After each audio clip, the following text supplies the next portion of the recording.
Live from the House of LeMay Makeup and Dressing Room. Here comes Amber. Stop what you're doing. Here comes Amber. She's just doing what she can. Here comes Amber. Cue the spotlight. Here comes Amber with 2 drinks in her hand. The matriarch of fashion, secrets to her glasses, you can't look away. Ask her, does she do it? There's really nothing to it. She's got that feminine game. If you have a party, or if you're feeling naughty, call up the House of LeMay. Here comes your favorite gal. Here comes your queen. Here comes the talk of the town. It's Amber Live tonight. The music starts playing. It's time for cabareting on Amber Live tonight. Ladies and gentlemen, please turn off all cell phones and get ready for your host, Amber LeMay.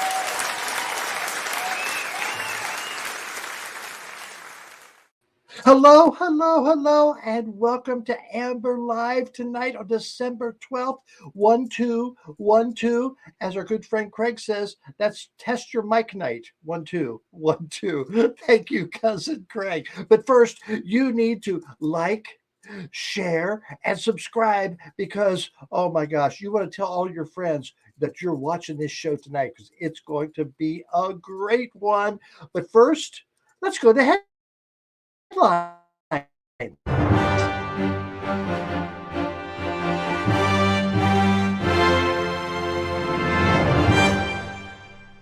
Now, what is it about this time of year and beauty pageants? It was 22 years ago this week that Lucy Bell LeMay was crowned as Miss Beaver Pond, a title she still holds today. Oh my gosh, she's had a rough 22 years, hasn't she? Anyway, and last week at the Miss USA pageant, the lovely Jo Nagel presented the state of Vermont. She did a great job. But not to be outdone, this month in Saudi Arabia is the King Abdulaziz Festival, crowning of their own beauty queen, which happens to be a camel. And just like that Miss Beaver Pond contest years ago, controversy has reared its not-so-beauty-like head. In this camel beauty contest, judges look for key attributes like long nose and, of course, a shapely hump. And while your response to these qualifications might be, well, duh, over 40 contestants were disqualified for receiving Botox injections and other cosmetic enhancements. Oh, did I mention that $66 million in prize money is at stake? $66 million. Now, all contestants had their external appearance and movements examined. Their heads, necks, and torsos were then scanned with X-ray and 3D ultrasound machines and for genetic and tests. Yep, it was discovered that Botox was injected into the camel's lips, noses, jaws, and other parts of their heads to relax muscles. Collagen fillers were used to make their lips and noses bigger, and hormones were given to boost muscle growth. Oh, and rubber bands were used to make body parts bigger than normal by restricting the flow of blood. No comment. Some 33,000 camel owners from as far away as the United States, Russia, and France are participating in this Camel Festival, which is the largest in the world and lasts 40 days and is expected to draw as many as 100,000 tourists daily. Wow. Whew. Now, even before the pandemic, many people were reluctant to fly on airplanes. Whether it be the toddler constantly kicking the back of your seat, the person next to you man-spreading and hogging the armrest, or that person eating whatever that god-awful smell is. But were you ever fearful of having your fellow passenger breastfeed their cat? A Delta flight from Syracuse, New York to Atlanta, Georgia, a woman was caught breastfeeding her hairless cat. A flight attendant told her repeatedly to stop and put her cat back in its cage. However, the woman refused. A message was sent through the aircraft communications addressing and reporting system to alert Delta crew in Atlanta that a passenger in seat 13A is breastfeeding a cat and will not put a cat back in its carrier. In a post on TikTok, flight attendant Ainsley Elizabeth reported this woman had one of those like hairless cats swaddled up in a blanket. So it looked like a baby, she said. Her shirt was up and she was trying to get the cat to latch and she wouldn't put the cat back in the carrier and the cat was screaming for its life. Give me that kicking, man-spreading, foul-smelling eater any day. Any day. I tell you. And you know, I have to end our last headlines of 2021 on a happy note. In several past episodes, I've brought to your attention North Carolina's Lieutenant Governor Mark Robinson and his hateful words to the and LGBT community. He has said, there's no reason anybody anywhere in America should be telling any child about transgenderism, homosexuality, any of that filth. You God and so sexual agenda. And you can go to the doctor and get cut up. You can go down to the dress shop and get made up. You can go down there and get drugged up. But at the end of the day, you are just a drugged up, dressed up, made up, cut up man or woman. Well, a Durham brewery has launched the Lieutenant Governor Fund for the Fabulous. A portion of the profits of each pint of Don't Be Mean to People beer benefits Equality North Carolina and Queer-Oriented Radical Days of Summer, an organization that leads camping trips for queer and transgendered youth. Now, that's something I can raise a glass to. And that's this week's headlines.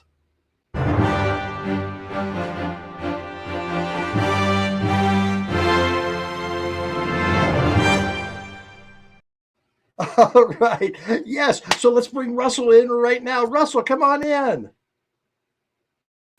Hey, Amber. Oh my gosh. Oh, Russell, don't leave me now. No. You've been breaking up a little bit, so you might want to check your Wi-Fi. Make sure you're on 2G if you can. Oh my goodness.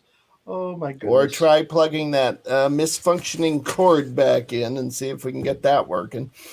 Well, I'm on 2G. Yes. I'm sorry if I'm breaking up.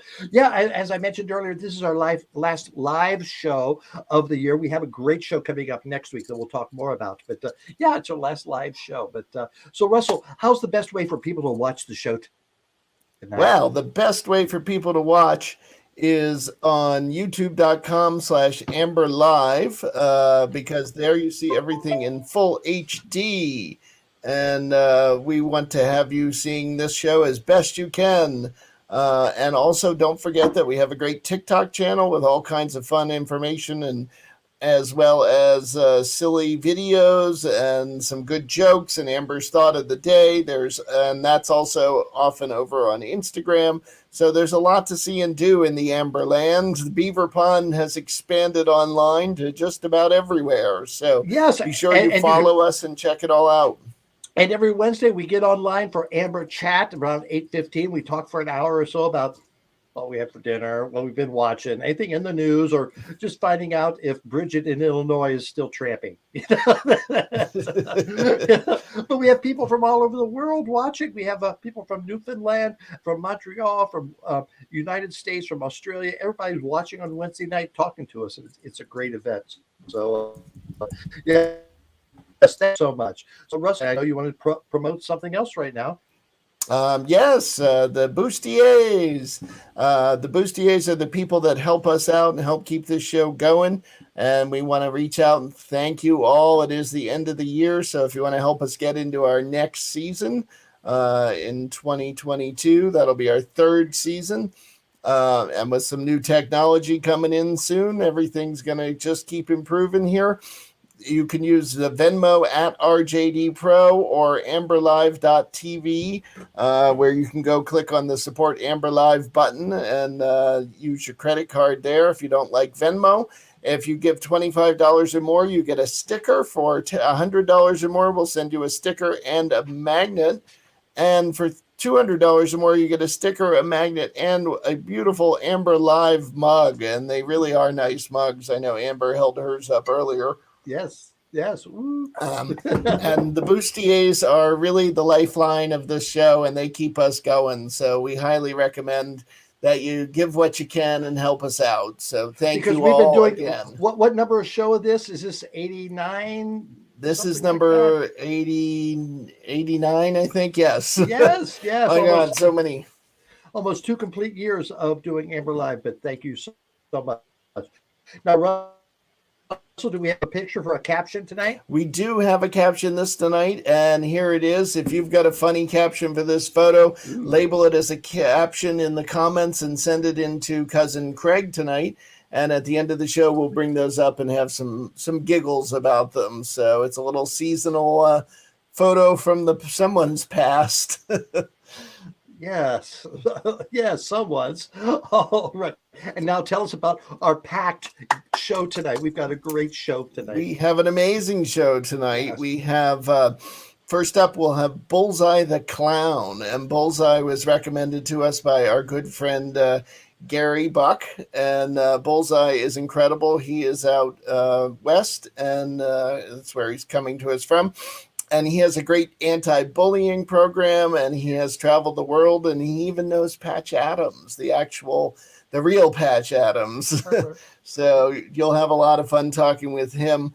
Then we have some Kung Pao Kosher Comedy coming up with Lisa Geduldig. Hopefully I said that right, Lisa. I see her shaking her head. And Lisa is a great comedian and has known Amber now for like 20 years. And she's going to tell us all about her upcoming show on the 24th, 25th, and 26th for some good giggles and some Chinese food. You'll want to hear all about that. And then last but certainly not least is the Church Muva tonight, our dear friend who has been on the show many times, and the Church Muva has a new book out. It's all about holiday cooking, and she's going to share that with us. So can't wait to hear all of those things. And plus we have Duane Scott Cerny, who's been up in my attic finding some good treasures to give for Christmas.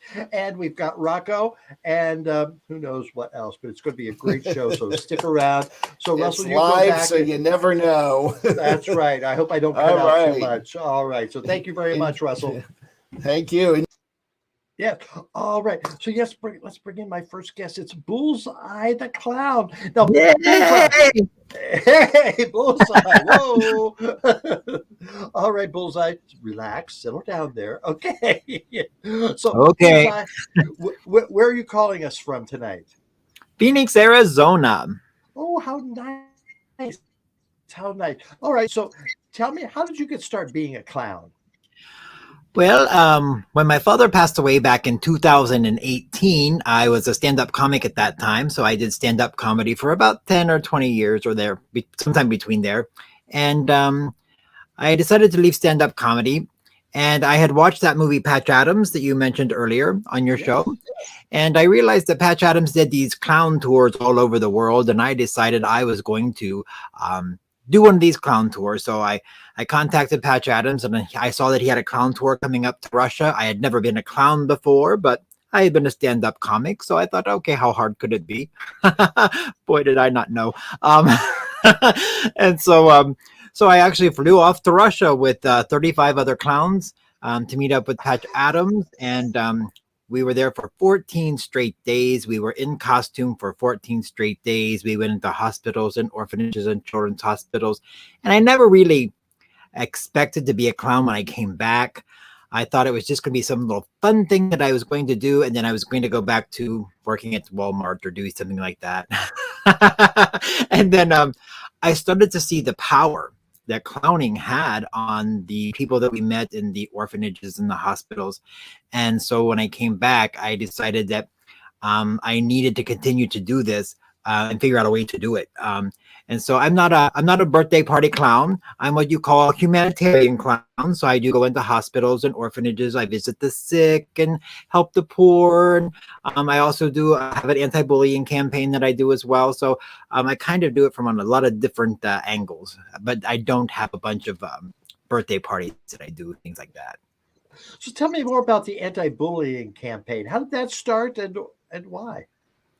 Well, it was nothing I really wanted to talk about. I was bullied as a kid, as most of us were. I was pushed into lockers and knocked down and all of that kind of stuff. And, back when I was growing up, we didn't have, Twitter and all that stuff. We didn't even have the internet, The bullies made house calls. They would just show up and grab your underwear and run them up the flagpole. And so when I did stand-up comedy, I never talked about it. That's not something I really wanted to talk about. But once I became a clown, I thought, you know what? It's something that I need to talk about because I still see it. I work a lot in senior communities, and I see it with the seniors. You would think that you have lived your life and you're ready to live and enjoy retirement, and you have other residents who live in those same communities and they bully each other. So I actually just wrote a book, and it was just released on Black Friday. So it's an anti-bullying book. Should I do a shameless plug? Yes. Shameless. Be shameless. So here's my shameless plug. Here's the book. It's called Bullseye on Bullying, Your Blueprint to Beating the Bullies.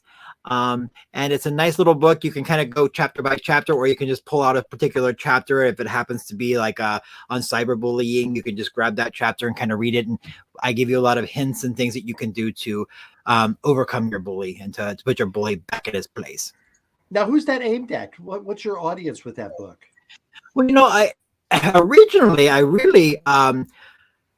never really thought about having kids, in this particular bullying program, because as an adult, what I realized was I still had a lot of anger, resentment, and I really felt like I never lived up to the potential that I should have lived up to. So when I first started talking about bullying, I really wanted to take it from an adult perspective of, you have some people who become really, really super famous who are bullied, like Lady Gaga or Susan Boyle. And then you have people like me, who never really lived up to what, I had expectations of, because I listened to what other people said. So originally, I've had a lot of people who are over 80 years old recently just read my book, and they say that it has changed their life, just because they have had all this anger, resentment. And that is the one thing when I went on this clown tour that I did, I had that anger and resentment for my stepdad, who was an alcoholic, who used to abuse me, all the people in school. And when I started doing nice, positive things for other people for that 14 straight days, when I came back, I realized I no longer had all that anger and resentment. All of that went away. And so I realized there was something to doing nice things for other people and kind of getting out of your own head and out of your own worry and out of your own, misery, and doing something nice for other people. And so that's kind of another angle that this book has as well. All right. You wrote a book. You make appearances. What's your next step? What do you want to do next, Bullseye? Well, I have a YouTube show, so I do a YouTube show. But I would love to I'd love to go on a speaking tour with the book. So that's what I'm working on right now, setting up a speaking tour to go along with the book. And I mentioned that years ago, I used to do stand-up comedy. Yes. And I never really, enjoyed it as much as I probably should have, because I was putting a lot of stress on myself. So I decided that now that I'm a clown, I'm going to go back as a clown and do stand-up comedy. So I've been doing some comedy shows here in Arizona as Bullseye the Clown, and it's been going really, really well. So hopefully maybe I will launch a Bullseye the Clown comedy tour as well. Well, we have a wonderful comedy club here in Burlington, Vermont, the Vermont Comedy Club, and we'd love to have you there. And we have some independent bookstores that I'm sure would love to have you sell your book there too. Well, I'm going to write that down. You do it, and you can put me down as a reference. They know me. Okay. Okay. All right. Well, thank you so much. Let's throw Bullseye's email or his website up there one more time so people know how to get there. I am. Bullseye the Clown. All right, on YouTube. And you got books. Amber, we have a quick video from Bullseye, one of his YouTube videos to show. Oh, please do. Oh, yes. Thank you. I don't remember what I sent. How can you deal with a bully in less than 2 minutes? Your 2-minute anti-bullying tip is coming right up. How to deal with a bully? Number 1, if the situation seems threatening or dangerous, simply turn and walk away. No, it doesn't mean you're weak if you turn the other cheek. Sometimes you just need to get out of that situation. Walk towards people if there are people there. Those people can help to buffer the bully or to hold the bully back if need be.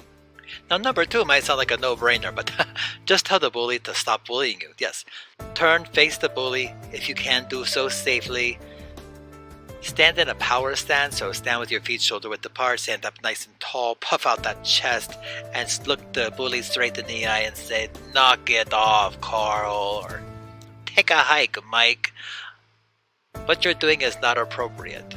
I know it sounds like a no-brainer, but sometimes, believe it or not, something as simple as telling the bully to knock it off will get them to knock it off. Number 3, this is one of my favorites. Cause a distraction. That's what I like to do. What does causing a distraction mean? Oh, scream fire, drop dead, roll on the floor, look like you're having a seizure. It doesn't matter. Just create some kind of a havoc. One will probably scare the wits out of the bully and make them go running. A lot of times I used to do that whenever I was in school. I would create a distraction. The bully would run away, and then the teacher would come up to me and say, "What on earth are you doing?" So those are 3 wonderful ways that you can deal with a bully in less than 2 minutes. For more 2-minute bully tips, click subscribe right down there. And until the next time, stay safe.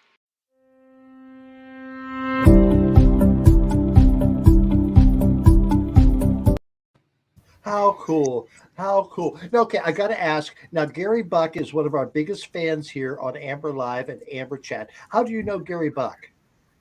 I actually met him online in an online group that we had a long time, like many years ago. And then it was like GCO, or it was like Gay Christian Outreach or something like that. I can't remember what exactly, or Grace Online, or one of them.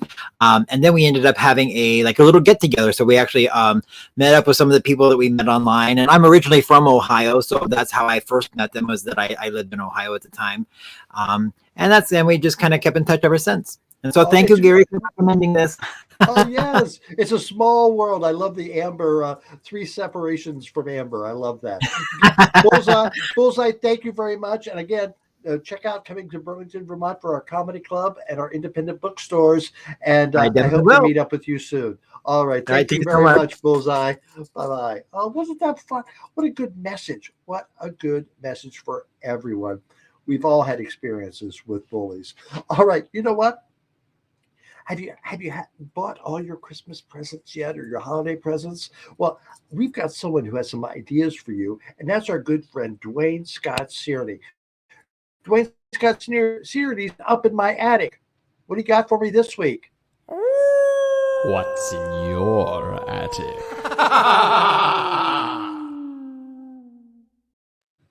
Okay, Duane. All right. So you've got some. I love your jacket there. I've got cats. I'm breastfeeding cats. How did I know? Don't sit by me on a plane. I'm not. What a great book! What a great book. Yes. Well, I've had that. I spent the afternoon up in your attic again, digging about. And because he'd been on your show, I picked up John Kalaki's book, Queer Crips, sorry. Yes. Men and their stories. Oh, fascinating. John Kalaki has been on the show 3 or 4 times, both as an artist and as a state legislature. And he was just on a couple of weeks ago promoting his latest book about art, his commentaries on art. So, Because Art, and it's getting great reviews all over the world, actually, because he posts them. And I highly recommend both.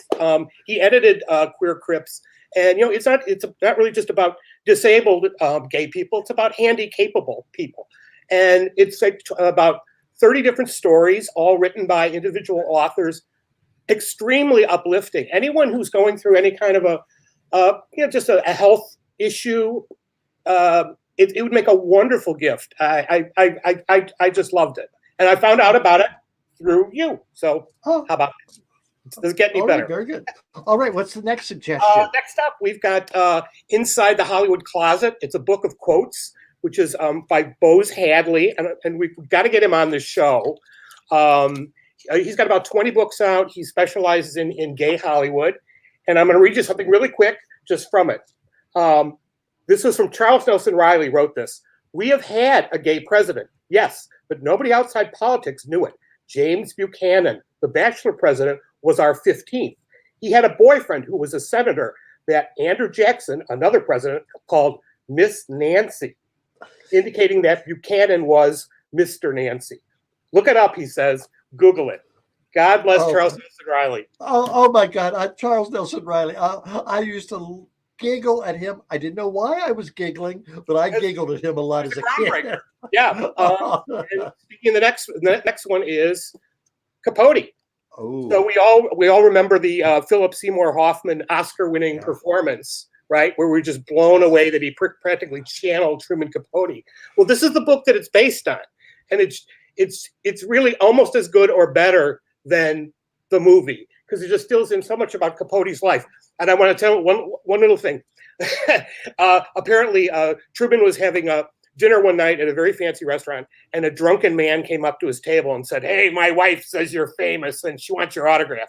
And he says, "Hey, I'm having dinner here," and the man whipped out his penis and put it on the table. And Truman Capote said, "I couldn't possibly autograph that, but I'll initial it for you." True story. We're just running tonight.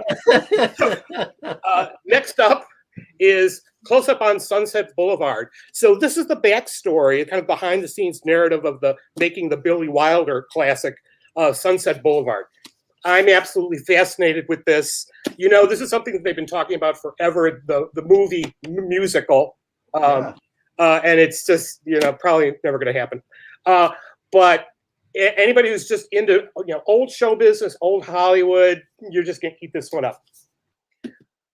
Next, big book, very popular, and will soon be a film, Devil in the White City.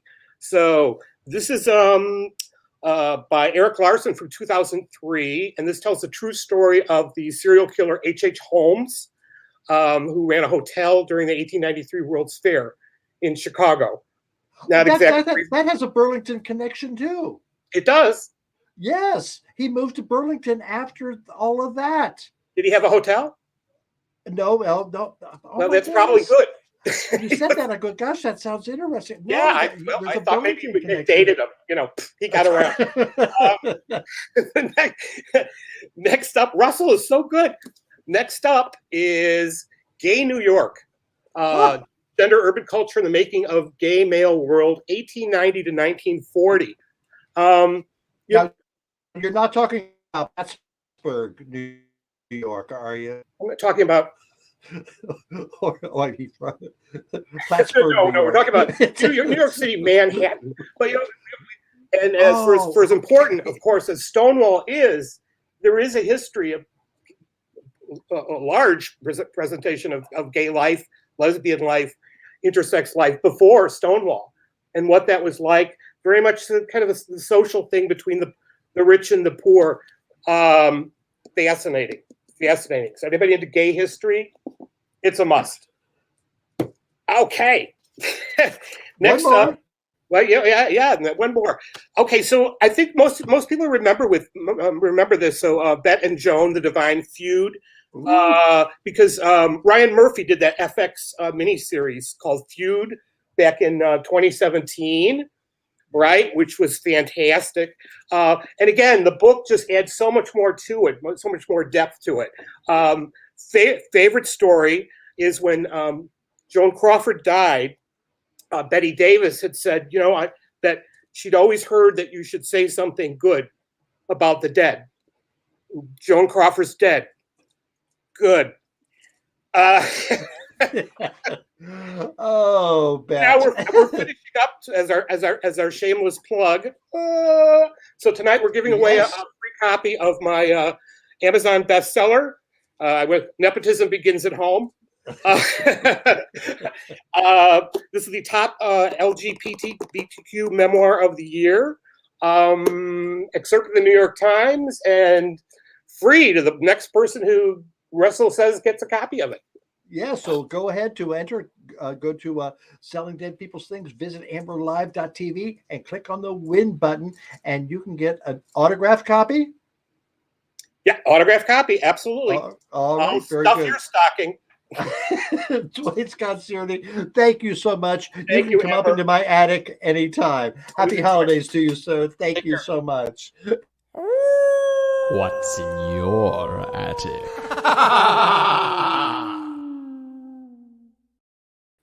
Russell, come on in. We've got a lot more coming up. We've got Lisa Geduldig. We've got the Church Muva. We got Rocco, and we got Book and Shug. We've got more coming up. So just let's be quick here. Give us your Yes. I do want to give one more shout out to our bustiers, the people who keep this show streaming. Thank you all so much. And anyone who would like to up their bustier gift at the end of the year or new bustiers, you can use the Venmo at RJD Pro or amberlive.tv and look for the support Amber Live button. So, and then there's one other way you can help us out, and that's by watching this word from our sponsor. Ho, ho, ho. What? That's not what that means? Ugh. Ho, ho, ho! Merry holidays, everyone! There are so many holidays out there this time of year, and we hope you all have a safe and happy one. If you need a gift for someone, why not visit the Amber Live store?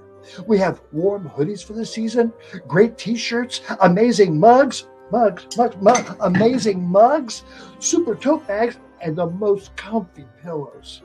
Visit amberlive.tv and order some for your very special loved ones today. And don't forget to get yourself a present too. Happy holidays, everyone. Yes. Oh, Russell, we forgot to show the caption picture one more time. Can you throw that up there? Live. We're live. Yes, there it is. There it is. So if you have an idea what that caption should be, just write it in the comments there, caption, and Cousin Craig will bring it up at the end of the show. Oh my God. I've had nightmares like that. Ooh. All right. So what are you doing coming up Christmas Eve, Christmas Day, the day after? You don't have anything to do. You don't want to go to your families. I've got a suggestion for you. Our next guest does too. Lisa Geduldig, come on in. And Lisa. Hi, Amber. Hey, Lisa. So nice to see Oh my you. goodness, Lisa. Nice seeing you. Lisa, when were you in Vermont for New Year's Eve? I don't know, 1493 maybe? I have no idea. 20 years ago, 25 years ago, I was performing at a gay comedy show and staying with a friend from high school. Oh my gosh. It was a long time ago. And I remember that night, dinner was like 2 hours late, and we were going, come on. And you had to go on and with us, but you were great. And I'm still happy that you're still doing what you do. So how did you get started being a comedian? Yes. Well, it was an accident, like most things in my life. I was the best woman at a friend's wedding. Her husband had a best man, so she had a best woman. And I gave a tongue-in-cheek speech, and everybody came up to me after and said, "Where do you perform?" And I didn't. And then some months later, I was at a comedy club, and there was a sign on the bulletin board for stand-up comic wannabes. And I did this class at this guy's house about 3 or 4 Tuesdays in a row. And then we had class at the comedy club itself, and it felt good. And then that was 1989, and been performing since then. And I started producing comedy shows in 1993. The Kung Pao Kosher Comedy, which is Jewish comedy on Christmas in a Chinese restaurant, turns 30 next year. Wow. And last year and this year, I'm doing it online because of the pandemic, so people can watch it on Zoom or YouTube Live from anywhere in the world. Okay, I've heard of this before on during the Christian holidays that you Jew people, you go out and do something different. How did that start? Do you have any ideas? Well, or when it's typical that Jewish people will go to a Chinese restaurant and a movie on Christmas. So my idea is kind of a takeoff on that. There are studies that are done about why did Jews eat Chinese food? And, it's family style and plentiful. And some people who are kosher would go, well, just a little piece of pork, nobody's going to see that. Or, it's wrapped up in a wonton. It's okay. I used to have a joke about Jews aren't supposed to eat pork, but there's a small clause, unknown clause in the Torah that says if it's wrapped up in a wonton, it's okay. So 30 years ago, you started doing your holiday show in person. Did you do it in a Chinese restaurant? Where did Yes. you perform this? I live in San Francisco. I'm currently in Florida because I came to visit my mom for 2 weeks during the pandemic and got marooned here for a year and a half. And now I've been flying back and forth. My mom's 90 and she's actually now doing stand-up on my online shows. It's fabulous. She talks about, having the hots for firemen, and all kinds of other young guys she sees around. It's just things I didn't know about. So yeah, it's taken place in a Chinese restaurant in Chinatown since 1993. And last year and this year take place out of my guest room in my mother's house in her retirement community in Florida. And then next year for the 30th anniversary, we'll be back live, as well as keeping the online component, since we've got people watching from all over the place. And hopefully we won't have any more variants and we'll be live in person. How did it change your material, your aspect, going from the in-person in the Chinese restaurant to viral? Well, first I had to figure out how to translate and transfer all of the in-person shtick we had. So we had tables of 10 at this Chinese restaurant. And now for the people who are watching on Zoom, they can gather with friends and family in a breakout room beforehand. We'd have Yiddish proverbs in the fortune cookies live. Now we have motion graphic Yiddish proverbs that open up and go, with one tuchus, you can't dance at 2 weddings, or a goat may have a beard, but doesn't make him a rabbi. A lot of my material since the pandemic was talking about life during the pandemic and having made fun of retired life in Florida for 30 years, and suddenly I'm living in a retirement home, eating the early bird special, doing everything that I've been making fun of. And, I've talked about a lot of things related to the pandemic, of course, not the disease itself, because there's no humor there, but just washing down groceries. I did that for a year. I wiped down my groceries and all these things that seemed like we were supposed to do them at the time. So, we figured out how to do the show online, and everyone has the front row seat. Nobody has parking problems. And, comedians have figured out how to do crowd work also with Zoom, and having the person who's doing tech maybe spotlighting 2 people, the comedian, the person they're talking about. So I had never heard of Zoom before the pandemic because I don't have a real job. People who work in offices know about Zoom, or they're lawyers, or whatever kind of real job they have. But it's amazing that we've been able to keep up entertainment and culture. Are you a full-time a full-time comedian? I mean, is that your sole source I'm of a existence? part-time a lot of things. So I do the comedy, and then I produce. Now I've been producing a monthly show called Lockdown Comedy online. Every 3rd Thursday of the month. I used to produce a monthly show in San Francisco, and then the Kung Pao Kosher Comedy Show. And then I also do freelance arts publicity, which I haven't done much since the pandemic started, but theater and music and comedy. And I speak Spanish also, so sometimes I do bilingual or Spanish language press. So I do a lot of part-time things. I don't believe in doing one thing or having a full-time job or having a boss. I understand that. Or a schedule. Isn't it amazing, though, how we took the pandemic and our situation in lockdown and found ways to still express ourselves? I mean, that's how this show started. We're in I think it's our 89th Sunday night. We started in that March of 2020. We said, hey, let's do something. And this is where it is. It's fabulous. Luckily, we had the technology to do it, and people needed entertainment. And in the beginning of the pandemic, we had oh my God, 150, 250 people attending the shows. Now we have about 50 to 90, but people really needed to connect and still have culture and laugh and get outside themselves. And, even though some people who were working online all day, didn't really necessarily want to spend more time online, that was what we all had. People were on lockdown. That's why I named the show Lockdown Comedy. And when I first realized that the pandemic was maybe going to mess up everything I had just grown for 30 years, I was just depressed. I thought, there goes my entire career. And then this guy who's been running the audio for my comedy show, Kung Pao Kosher Comedy, for the last dozen years, he moved into doing live stream. So he called me in like May of last year and said, I want to help you produce Kung Pao online. And I was so happy because I just thought everything that I had built was just out the window. Because, who even heard of pandemic, right? We didn't know how long this was going to last.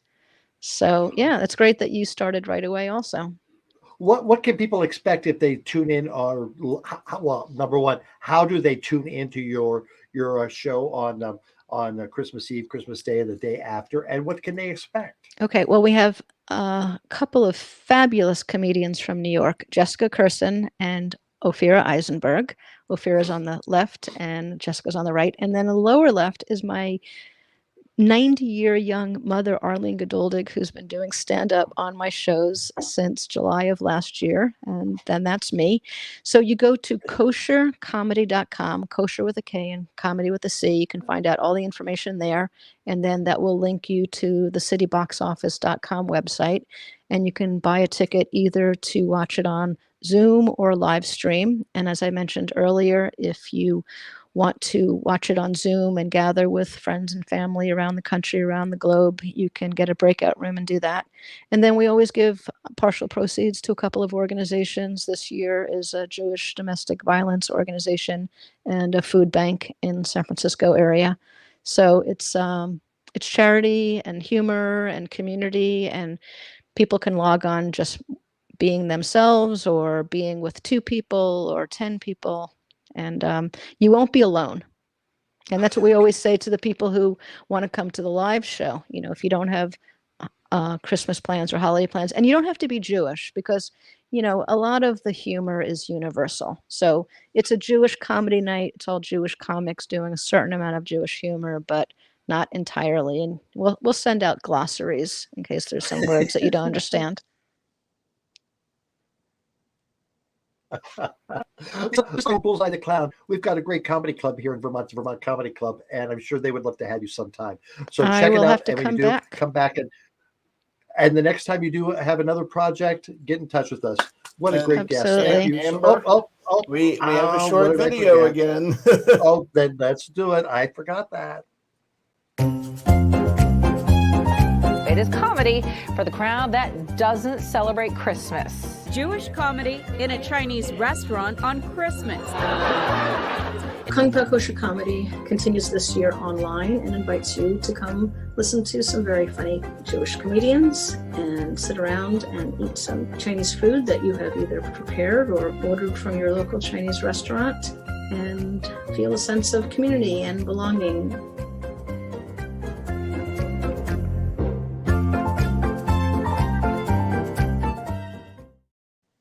Well, that's just super. Lisa, again, thank you so much for joining us tonight. Good luck, and tell your mama I said hi. I absolutely will. Thank you so much for having me on your show. Thank you, Lisa. Thank you, thank you, thank you. Oh, another great guest. Yes, we want her back. Coming back, this person has been on our show at least 3 times, possibly more. Let's bring in the Church Muva. Church Muva, come on in. Hey, baby. Hey, Amber, how you doing? I'm doing so good tonight. Happy holidays. Oh, you look pretty. I love your hair, and I love all the jewelry. You look fantastic. Well, thank you so much. I saw you laughing and clapping during some of the things from Bullseye the Clown, what he had to say about bullying, and Lisa's comments as well. You were right there, and you Amber, got a lot to share as well. I have to tell you, Amber, and for everybody, whether you've been with Amber for show 1 or you just started with 89, I love how you have such a diversified panel of guests. You have everybody from everywhere. And I love it because I always get educated when I tune in because it's so wonderful. We, those of us in a certain zip code of life think that we know everything or have seen everything. And then you bring somebody out that we just don't know. And I appreciate and I applaud you and Russell and the entire staff for bringing to light all these other things. So thank you so much to y'all for sure. Well, thank you so much. Again, a lot of it goes to Russell because he's the one who rounds people up and he finds people like you. Okay, tell us, where were you 2 years ago before the pandemic? What were you doing? Oh my goodness. So Mother was actually planning a trip to where were we going? We were going to Sicily. We were going to Sicily, and because Mother loved all the old world stuff. And we were going to Sicily, and then it all, came locked down.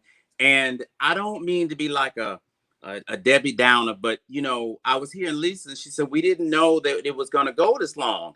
I had a feeling that we were gonna be here for a while. I did. I really did. And so I just thought, well, here we go. And so I just sat down and, rattled them pots and said hello to the young folks and tried to do what I could do. But, I want to get out there, and I'm going to have to call Lisa Mama because she sounds like she is up my alley. And so I would love to get out with the other folks. But for now, we just do it here virtually with you. And I appreciate you. You haven't? Well, Lisa talked about her mother. How's your mother doing? Because you talked about her recently. She is wonderful. She is wonderful. She's out and about, and as us church women do, we try to service the community, and so she's servicing the community, and she's staying healthy. And I tell her, Mama, just sit still because, as she calls it, the cova. So the cova is still out there. So, we just kind of keep it down, but she's good. Thank you so much. And I will tell her that you asked about her. Because last time we talked, you couldn't see her because you're in Canada and she's in Michigan. I couldn't see her, but I've seen her. I laid eyes on her. I was able to see her and she was able to see me, and we seen each other, and it is good. Everything is good. So we just trying to keep it. We're trying to follow the rules. We're trying to follow the rules so that we can see each other again. But she's real well. Thank you so much for asking. Yeah. Tell me about your new book. Well, the new book, let me tell you. And I love this segue with Lisa because my new book, so I have to sort of go back. So on the TikTok, the little kids on TikTok, because Mother got almost 1.8 million. I can't believe it. 1.8 million followers on the TikTok. And they always ask me, Mother, when you gonna cook? When you gonna cook? And I do cook, but I do the little reaction videos because the little kids send me the reactions and all the mess that people be doing. So they ask me, Mother, when you gonna cook? And so, keeping the little kids' attention is a lot. So I said, well, I tell you what I'm gonna do. I'm gonna make a cookbook. And so this cookbook, Church Muva's Holiday Cookbook, 20 of my favorite recipes. And what I did was, this is not your standard cookbook, Amber. So this cookbook, first of all, is virtual. So it's online. So when they click on it, they get the video, right? They get to see Mother cooking whatever it is. And it's real short. Like the recipes just get to it, right? You put this in there, you do this, you bake it, do. Like I keep their attention.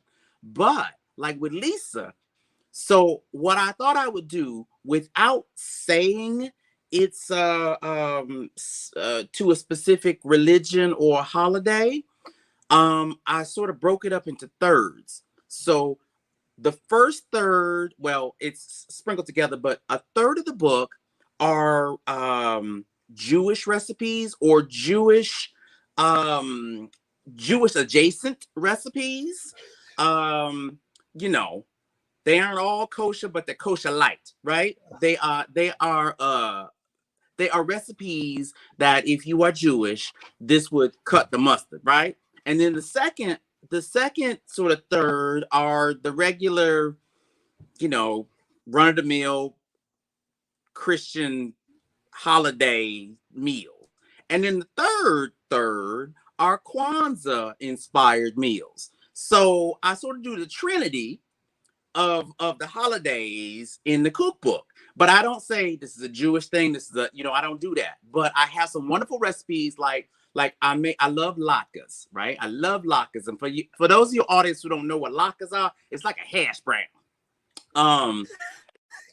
It is. It's like a hash brown, right? So when I teach people, when I teach people what these things are, I try to put it in terms that they will understand, so that they don't feel like, oh, I don't know what that is, I'm not gonna eat it. So when I do my lives on the TikTok, I say, okay, well, we're gonna make latkes, and it's like a hash brown, and then so they understand. So I have this wonderful little latke. It's a regular little latke, nothing special, a little latke, and then I do this this brisket, because brisket is, that's like the high holy thing, right? But I don't do like a brisket. First of all, brisket is expensive, and mother ain't got 12 children over here. So what I do is I do a brisket pie. And so I do like the whole thing. It's sort of like a chicken pot pie, but brisket. And it's so good, honey. It's good. It's, as the children say, you slap, it's good. And then I do the regular, like the yams and the macaroni and cheese. And then I do black eyed peas for the Kwanzaa, because that's good luck in the new year. And this one thing that I absolutely love, is called sweet potato pound cakes. Ooh, Lord have mercy. It's so good. But anyway, so all these recipes are in the book, and it's online, and you just click. And I think Russell already showed the thing, and he'll put it up there again. And I think he has a video. I think we have there's a little video, and clip. they're just little simple recipes. Because what I found, Amber, is a lot of times folks be scared to cook because they're afraid they're gonna burn something. Oh, there it is right there. And it's only $3.99, so I make it cheap for everybody. Mother ain't trying to buy no new vehicle or new dress or nothing for it. I just want it so people can try to sample and be interested in cooking, and they don't have to follow it step by step. If you don't want the carrots, don't put the carrots in there. If you want to put something else in there, put something else in there. But it's a guideline. So that's what I incorporated in the book. How exciting. Russell, show that clip that we have. Show the clip, Russell. Hey, babe, what we doing? For a while now, y'all been asking Mother, hey, when you gonna cook? Well, I have done that just for you in my brand new cookbook, Church Muva's Holiday Cookbook, 20 of her favorite recipes. To order, all you're gonna do is go there, scroll down to there, click, and there it is. There's the prize. It makes a great holiday gift. Thank you, baby.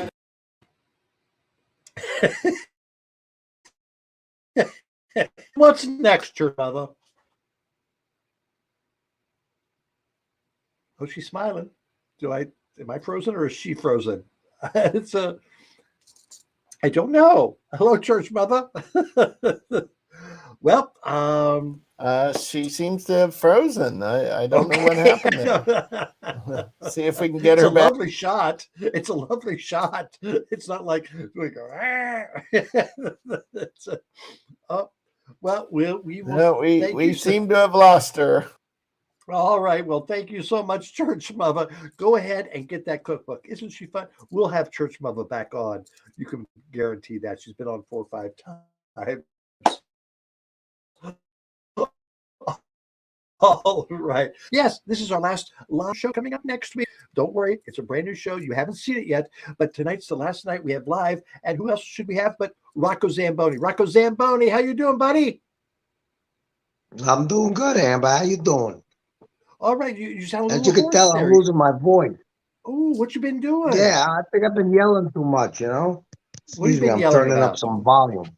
What have you been yelling at? Kids, people, everybody. I hate people sometimes. Sometimes. Yes. I usually love them. Sometimes you gotta hate them. So what do you want to talk about this week? Well, it's funny that Church Mother brought up her cookbook. Yes. Because I decided, since you're talking about clowns and cooking and stuff, I thought I would introduce you to my latest project that I've been authoring. It's called How to Cook a Clown by Rocco Zamboni. And it's freaking fantastic. Now, I just got, like a draft written, and it's pretty good, I think.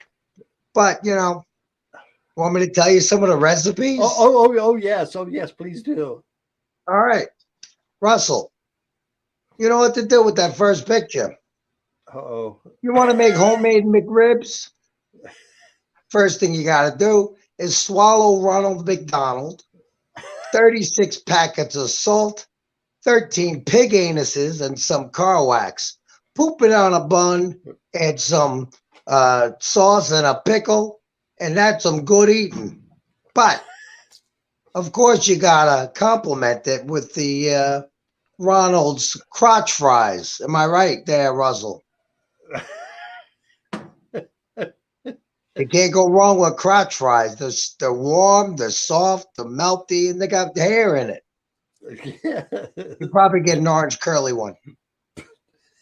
Next thing, we got Bozo Burritos.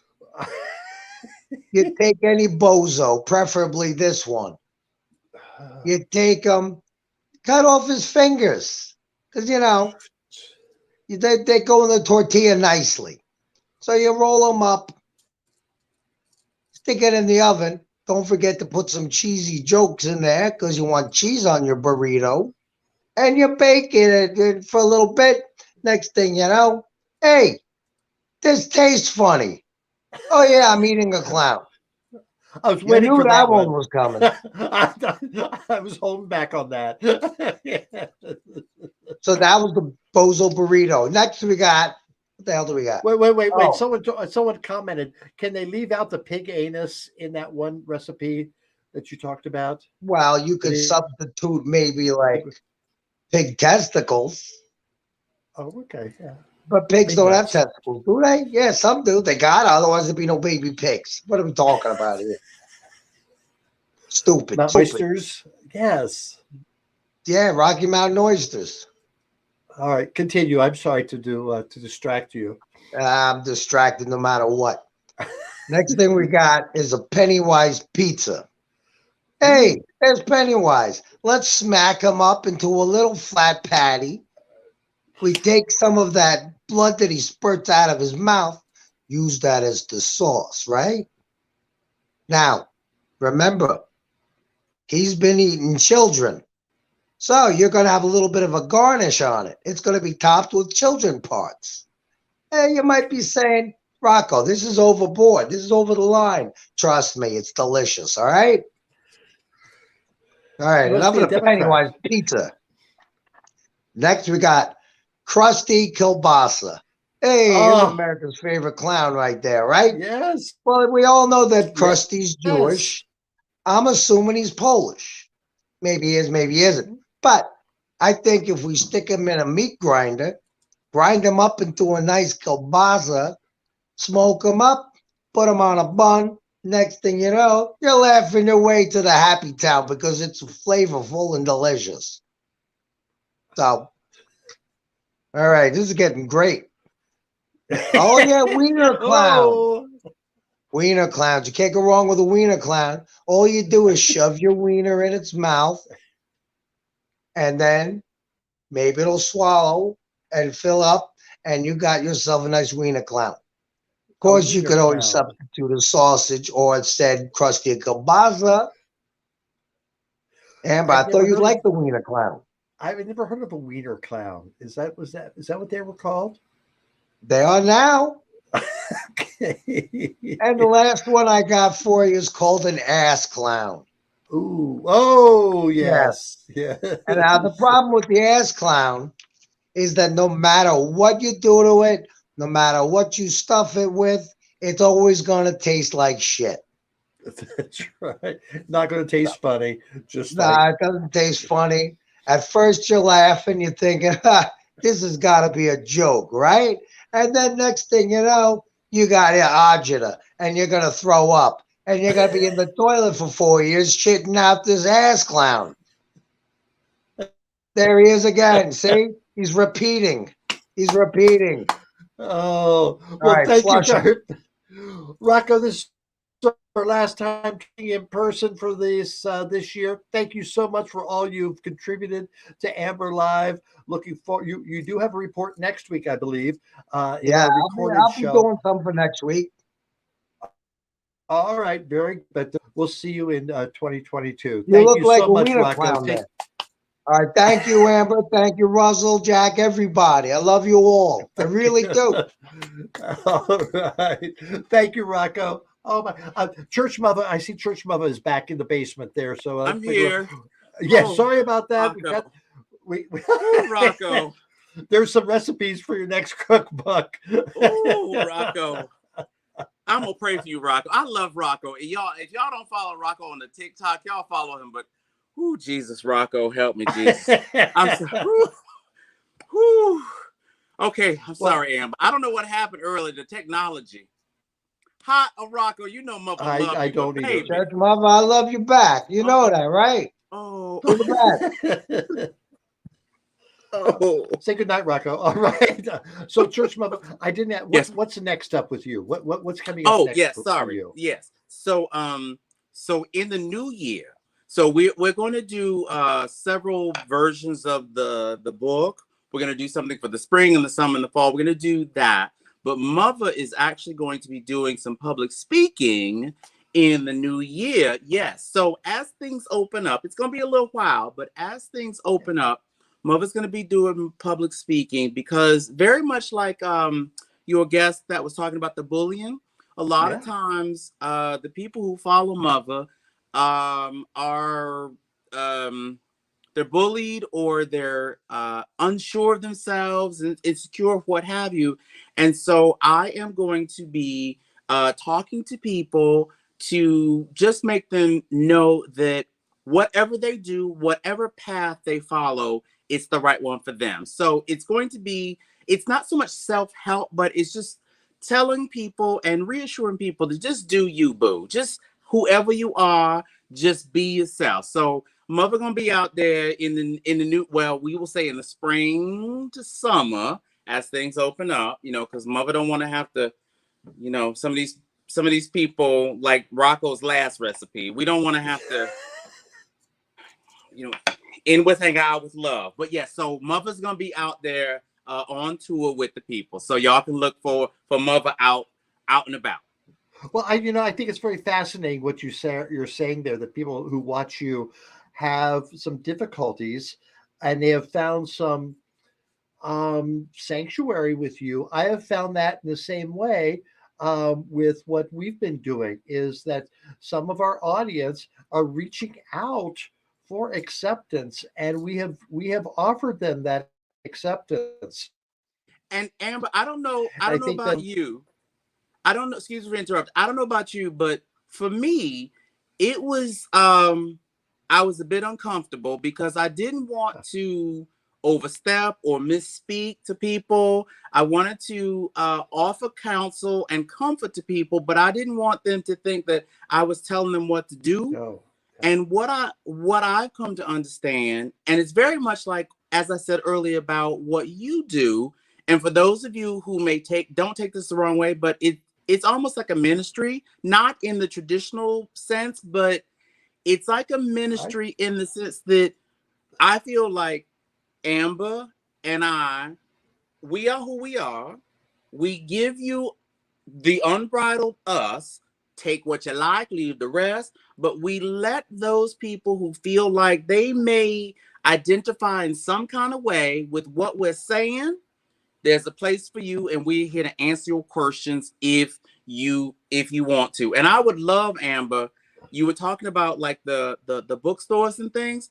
I would love to come to Vermont because our dear friend Claire, with Goddess Claire, she has been trying to get Mother to come, and I said, well, honey, it's too cold right now. But Mother gonna have a mink on. But when the spring, when it thaws, I would love to come, and maybe you and I could speak at some of these places, and we can talk to people so that they can they can feel like there's a place for them, because I feel like that is so important now, because when we were little ones, we had community. We had people checking in on us. The lady down the street would, and then tell our mamas, and then mama would, but it was because folks were helping us. So that's what Mother is going to be doing in the new year.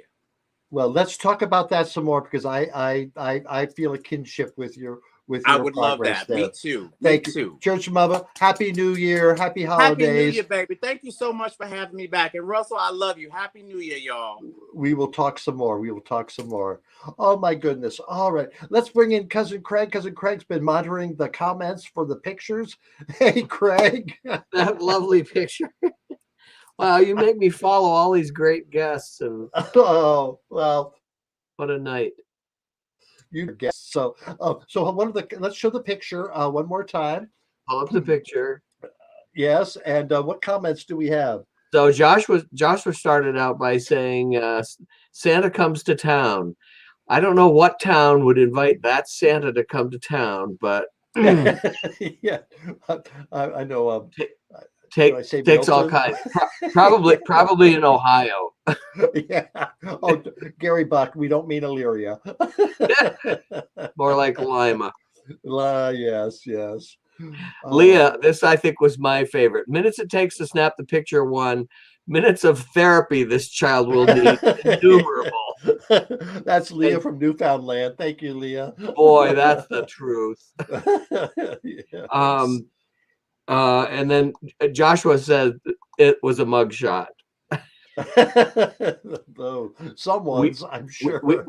We don't know what the crimes were that they were arrested for, and probably don't want to know. No.